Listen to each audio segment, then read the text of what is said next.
Creating a MySQL database might sound intimidating, but once you see how it works in Hostgator, it becomes surprisingly simple. If you're setting up a new site or prepping for an application that needs its own database, stick with me. By the end, you'll know exactly what to do. Start by opening your preferred browser and heading to Hostgator's website.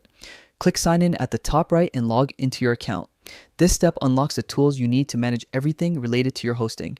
Once you're in, you'll land on the Hostgator dashboard. From here, look for the website option in the menu and click it.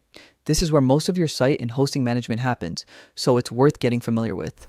Inside the website section, click on Settings. This is where you'll find all the core configuration options for your hosting environment, including domain and database controls. Next, select Advanced. This opens up deeper management options that give you more control over how your hosting operates behind the scenes. Within the Advanced area, look for a button labeled Manage and click on it. This takes you to the interface where you'll find the tools to create and configure databases. Now, locate and click on MySQL databases.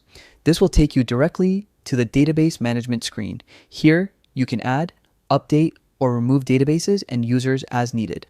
To create a new database user, find the Create User option. Click it, then enter a username and password for your new database user.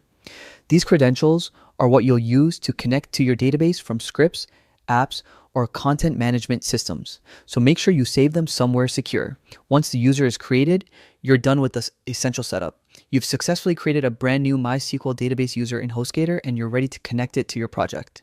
If this walkthrough helped you get unstuck or feel more confident about database management on Hostgator, that means it did its job.